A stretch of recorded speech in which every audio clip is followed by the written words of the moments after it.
श्रवण की मृत्यु। यात्रा के दौरान एक जगह श्रवण अपने माता पिता को लेकर जा रहा था।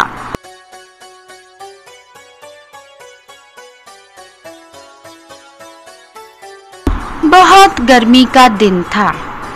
सूर्य चमक रहा था और श्रवण अपने रास्ते पर चलता ही जा रहा था।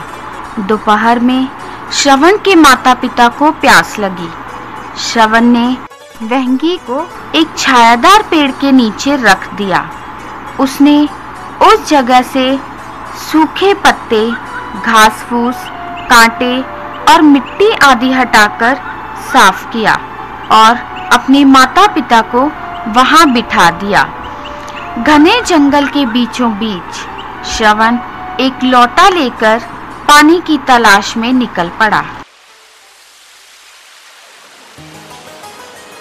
रास्ते में उसे बहते पानी की ध्वनि सुनाई दी और वह उस तरफ चलने लगा।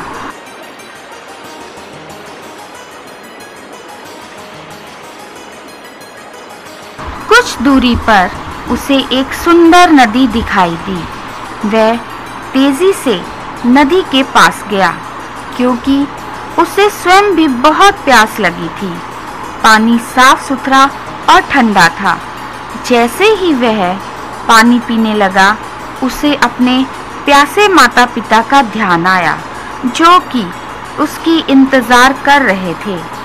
उसने पानी का लोटा भरने के लिए नदी में डाला। पानी लोटे में गिरने की आवाज पैदा हुई। उसी समय अयोध्या के राजा दशरथ जंगल में शिकार के लिए घूम रहे थे। जैसे ही उन्होंने यह आवाज सुनी तो उन्हें लगा कि जैसे कोई जानवर नदी पर पानी पी रहा हो, लेकिन उन्हें कोई जानवर नजर नहीं आया। जब उन्होंने दोबारा से वही आवाज सुनी तो उन्होंने जानवर समझकर उस दिशा में तीर चला दिया।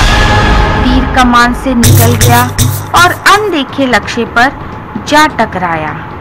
तीर श्रवण की छाती में लगा और सारा जंगल श्रवण की पीड़ित चीखों से गूंज उठा। राजा दशरथ कांप उठे और नदी की तरफ भागे। उन्होंने देखा कि श्रवण अपनी छाती में लगे तीर से पीड़ित हो चिल्ला रहा था। राजा दशरथ ने जल्दी से तीर निकाला, लेकिन श्रवण बड़ी मुश्किल से सांस ले पा रहा था। वह जिंदगी और मौत के बीच जूझ रहा था। उसने राजा दशरथ को अपना नाम बताया। बड़ी मुश्किल से उनको अपने माता पिता के बारे में बताया और जैसे ही उसने पानी के लोटे की तरफ इशारा किया, उसके प्राण निकल गए। राजा दशरथ का दिल दुख से भर गया।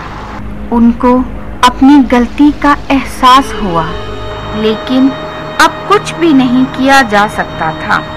अचानक राजा दशरथ को उसके माता पिता का ध्यान आया। उन्होंने पानी का लोटा उठाया और दुखी हृदय से श्रवण के माता पिता की ओर चल पड़े। जब श्रवण की माता ने किसी अजनबी के पैरों की आवाज सुनी तो उसने उस अजनबी के बारे में पूछताछ की। राजा दशरथ उदास मन से वहां खड़े रहे। उन्होंने बहुत हिम्मत करके बताया कि वह राजा दशरथ है। गलती से उसने एक तीर चलाया और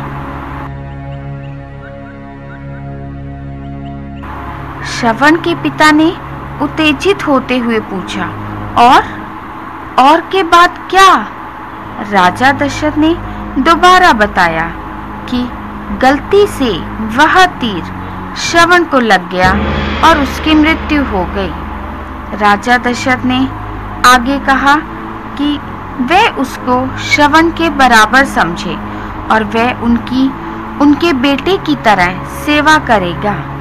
राजा दशरथ ने उनका दुख कम करने के लिए कहा कि वह उन्हें तीर्थ यात्रा कराएगा और अपने महल में ले जाएगा। श्रवण के माता पिता बहुत दुखी थे और उन्होंने राजा दशरथ की कोई बात नहीं सुनी। वे अपने बेटे की मृत्यु पर विलाप कर रहे थे।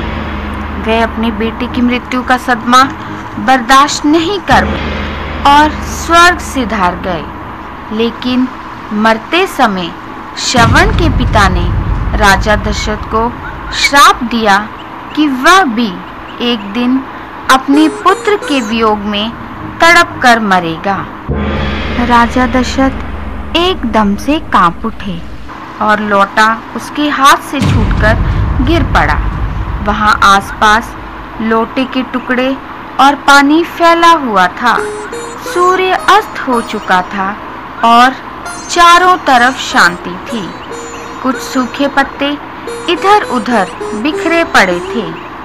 दुखी हृदय से राजा दशरथ उस दुखदाई जंगल से अपने महल वापस लौट गए।